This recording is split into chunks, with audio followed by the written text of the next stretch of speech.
मस्त मस्त। बहुत अच्छा किया दिक्का, वाह वाह। Thank you mummy. पहन दो ना, पहन।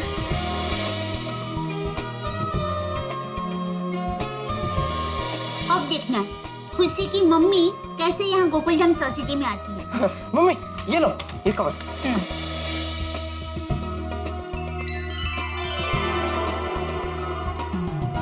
सॉरी हम बघा भाई आपको जरा तकलीफ दे रहे हैं। अरे सेठानी जी, कैसी बात कर रही हैं आप? इसमें तकलीफ कैसी? सयाने लोग कहकर गए हैं कि इंसान का जन्म दूसरे इंसान की मदद करने के लिए ही हुआ है। और फिर इस संसार में ओ बागेश्वरानंद महाराज, अपना प्रवचन बंद कीजिए और दया माँ जो भी ज्ञान बांटने जा रही है उसका चुपचाप ग्रहण कीजिए। जी सेठ जी, हुकुम सेठानी जी। अच्छा बाघा भाई, आपको कुरियर वाले भाई बनकर इस पते पर जाना है। और ये कवर सिर्फ और सिर्फ सुरभि बहन के हाथ में ही देना है। तथास्तु।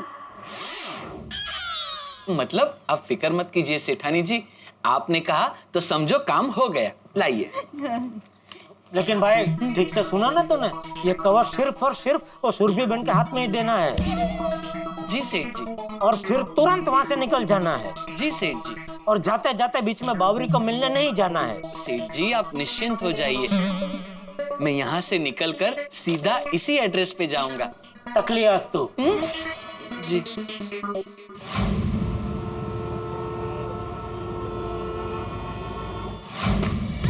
कोई है? लगता है बाहर कोई आया है। हाँ, संसार संभाया है। कोई भैंस कौन है? आती हूँ।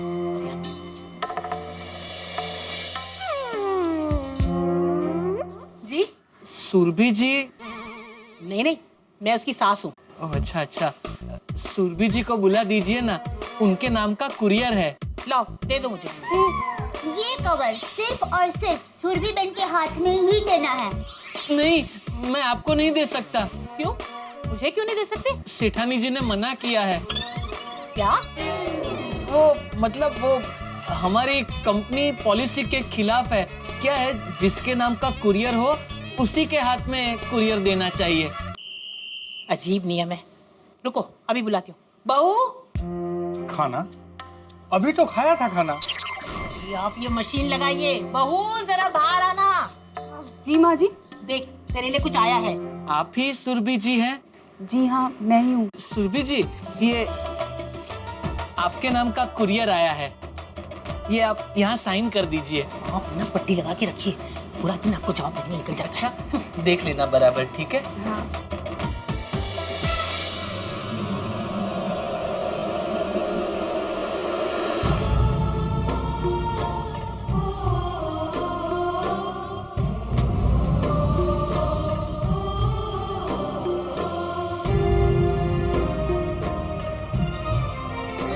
अरे क्या है बहू? कुछ नहीं माँ जी, वो अरे जरा दिखा तो सही क्या है। वो किसी और का है, हमारे यहाँ गलती से आ गया। मैं अभी देकर आती हूँ। भाई साहब।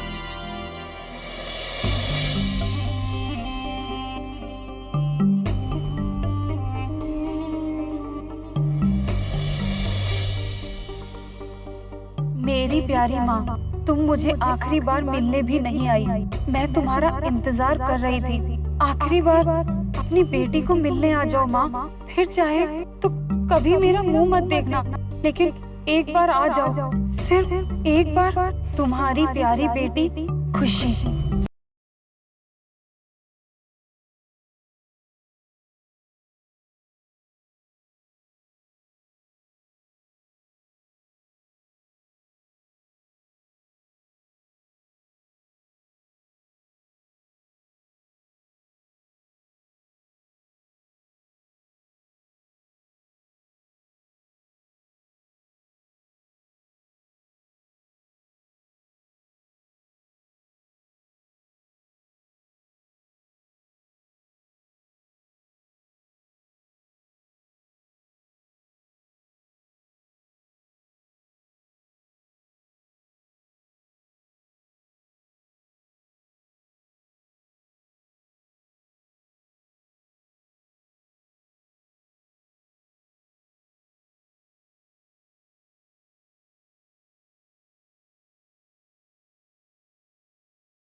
मुझे तो सच में बहुत डर लग रहा है कि कार्ड पढ़ के खुशी की माँ यहाँ आएगी कि नहीं आएगी। हाँ, कहीं हमारा दाव उल्टा ना पड़ जाए। नहीं, दाव उल्टा ना पड़ जाए मतलब ये है कि कहीं वो यहाँ आने की बजाय शहर छोड़कर ना चली जाए।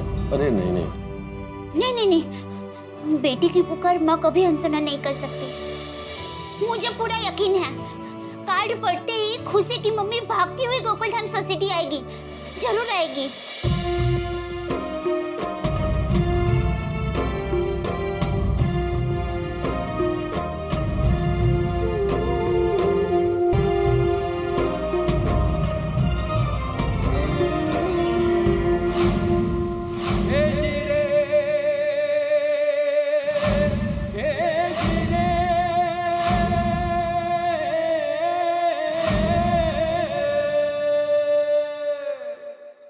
आप सब यहाँ? आइए सुरभि बहन, आइए।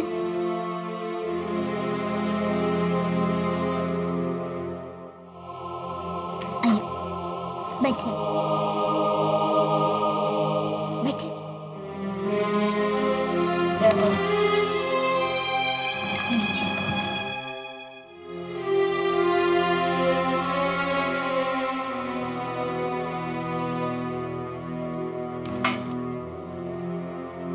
हमने कार्ड भेजकर आपको यहाँ बुलाया है।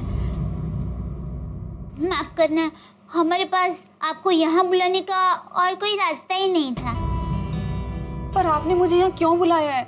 और मेरे घर का पता कैसे मिला आप लोगों को? देखो बेटा, ढूंढने से तो भगवान भी मिल जाते हैं। और आपने जैसे अपनी बेटी को ढूंढ लिया था, ठीक वैसे ही आपकी बेटी के लिए हमने आपको ढूंढ लिया। नहीं नहीं, खुशी मेरी बेटी नहीं है, वो आप ही की बेटी है। मैं उसकी माँ नहीं हूँ। अच्छा, तो अगर आप उनकी माँ नहीं है, तो शुभम मैटरनिटी होम में उसे किसने जन्म दिया था? हाँ। और अपनी बेटी की रक्षा के लिए अम्बे माता का लॉकेट किसने पहनाया था उसे? हाँ। और इतनी छोटी सी बच्ची को ये शिव मंदिर में अकेला किसने छोड़ दिया था? बोलिए। दोस्तों, देखो बेटा, हमें सब पता चल गया है, इसलिए हमसे कुछ भी छुपाने का कोई फायदा नहीं।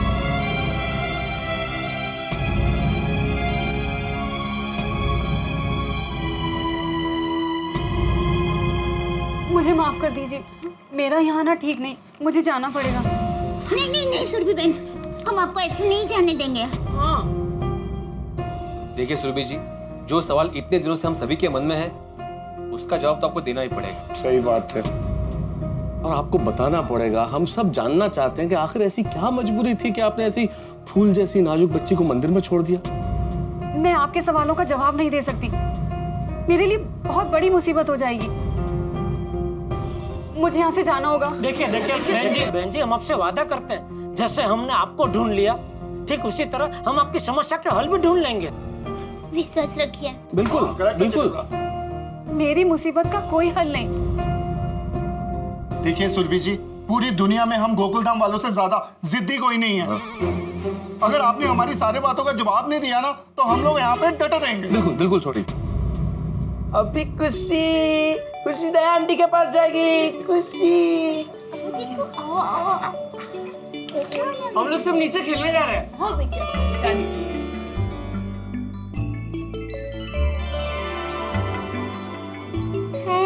है हमारे लिए ना सही, लेकिन खुशी के लिए तो आपको बताना ही पड़ेगा। प्लीज।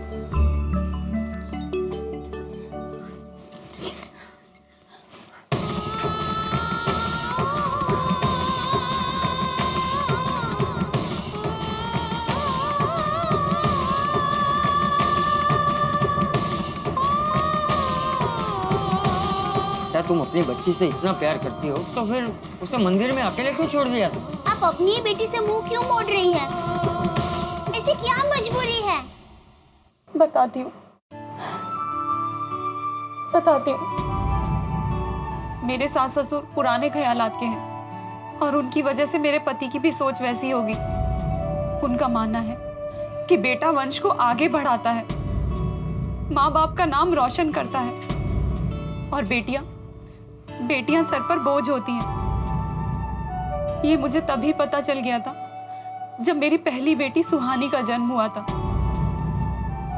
और जब दूसरा बच्चा आने वाला था तो बेटे को लेके उनका जुनून देखकर मैं डर गई थी।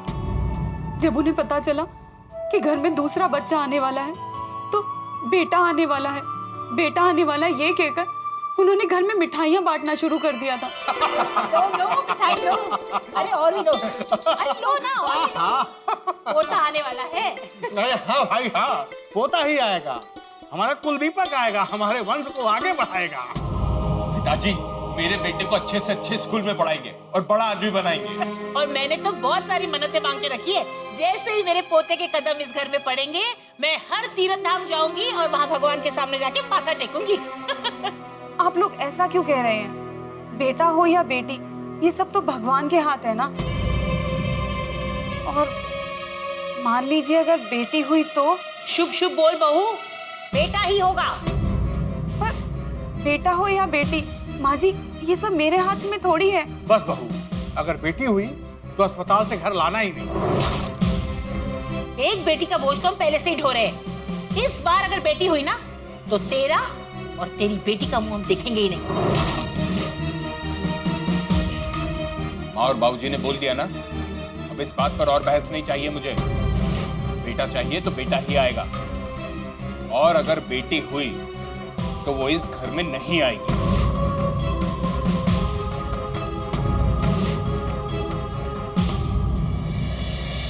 मैंने अपने पति को भी समझाने की कोशिश की, पर वो भी मेरी एक सुनने को तैयार नहीं थे। उनके भी सर पे बेटे का भूत सवार था।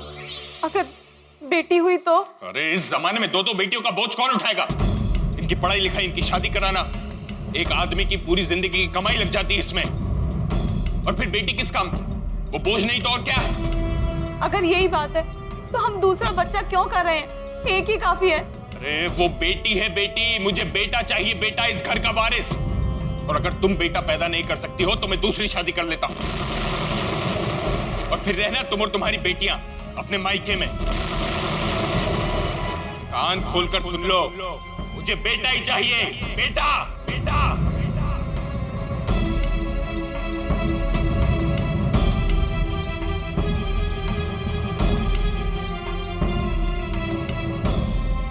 और हुई बेटी। इसे देखकर मैं दुनिया के सारे दुख दर्द भूल गई थी, इसके मासूम चेहरे में खो गई थी। जब मेरे पति और सास ससुर अस्पताल आए और उन्हें पता चला कि बेटी हुई है तो वो इसका मुंह देखे बिना ही चले गए। मैंने उन्हें रोकने की बहुत कोशिश की पर वो नहीं रुके। मैं अपने ससुराल तो जा नहीं सकती थी, इसीलिए अपने मायके चली आई।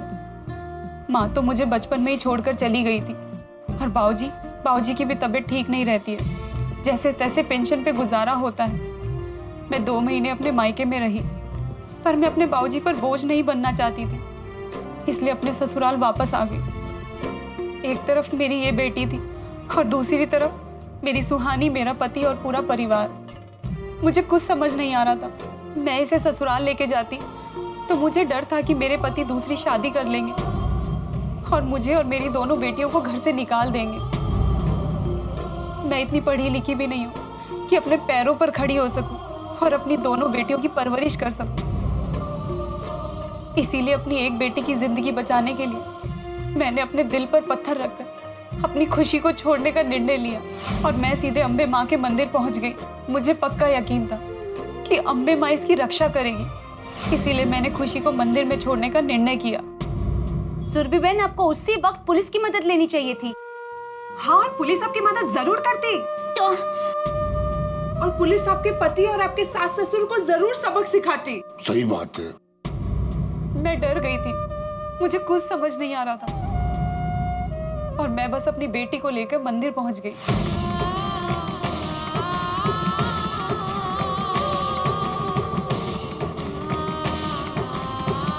मैं अपनी बेटी को मंदिर में छोड़कर जाना चाहती थी, लेकिन मेरे कदम नहीं उठ रहे थे।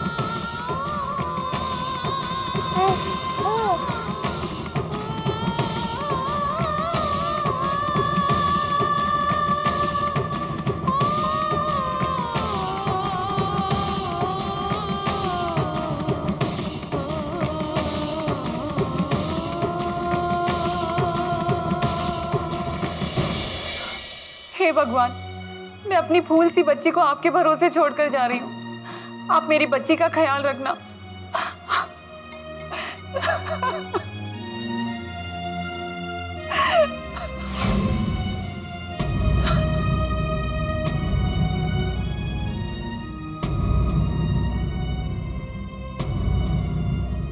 अभी मैंने एक सांप को वहां आते देखा। मैं उसके पास जाने ही वाली थी कि मैंने वहां आपको आते हुए देखा।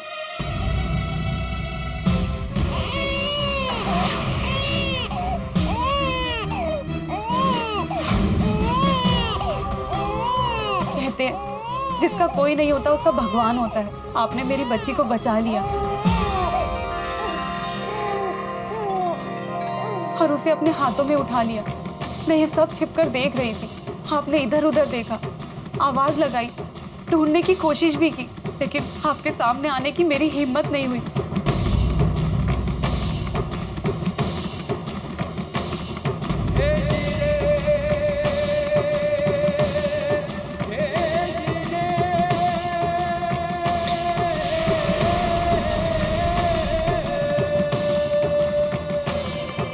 फिर आप बच्ची को लेके ऑटो में चली गई। मुझे कुछ समझ नहीं आ रहा था।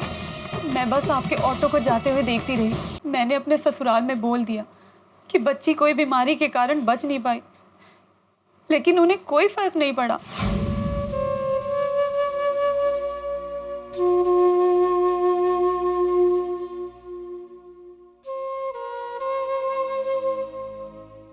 उस रात मुझे नींद नहीं आई। मैं आपके बारे में और अपनी बेटी के बारे में ही सोचती रही। मेरा दिल मेरी बच्ची को देखने के लिए तड़प रहा था। मुझे लगा कि आप बच्ची के माँ बाप को ढूंढने अगली सुबह मंदिर आएंगे, इसीलिए मैं भी मंदिर पहुंच गई और वहां आपके लगाए नोटिस को देखा और मैं सीधी गोकुलधाम सोसाइटी चली आई। मैंने देखा कि आप सब भले लोग हैं और आपने मेरी बच्ची को प्यार से भी रखा है। आप उसके माँ बाप को ढूंढने की कोशिश भी कर रहे हैं। मेरे लिए इतना ही काफी था। मैं रोज अपने आप को रोकती रही, लेकिन मेरी ममता मुझे खींच के गोकुल धाम ले आती और फिर मैं छुप छुप के अपनी बच्ची को देखती थी। इन दिनों मैंने ये देख लिया था कि आप मेरी बच्ची से बहुत प्यार करते हैं और उसे वो खुशहाल और प्यार भरी जिंदगी दे सकते हैं जो मैं शायद कभी नहीं दे सकती। इसीलिए मैंने वो चिट्ठी लिख के अपनी बच्ची को हमेशा हमेशा के लिए आपके हवाले कर दिया। मेरी आपसे यही विनती है कि मैंने जो भी कुछ कहा उसे भुलाकर और खुशी को अपनी बेटी मानकर अपने पास रख लीजिए।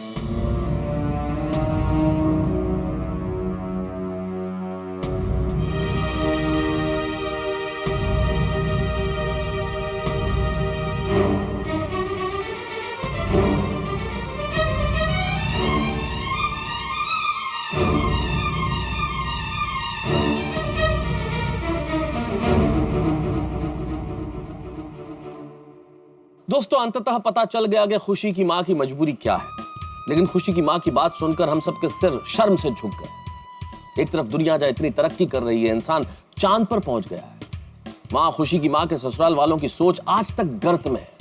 जो लोग बेटियों को बोझ समझते हैं, उन पर अत्याचार करते हैं, उनके साथ दुर्व्यवहार करते हैं, बेटियों की फूल जैसे हाथों से कलम छीन लेते हैं, उनको आसमान में उड़ने देने के बजाय उनके पंख काट लेते हैं।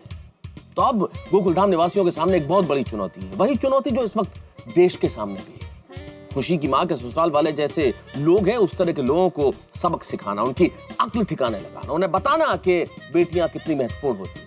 अब देखना यह है कि क्या करेंगे गोकुलधाम निवासी, किस तरह से खुशी की मां की मजबूरी को दूर करेंगे, किस तरह से खुशी की मां के ससुराल वालों की अक्ल ठिकाने लगाएंगे। ये सब आप जान जाएंगे जब आप देखेंगे एक मस्ती भरा एपिसोड तारक मेहता का उल्टा चश्मा का। देखते रहिए, हंसते रहिए।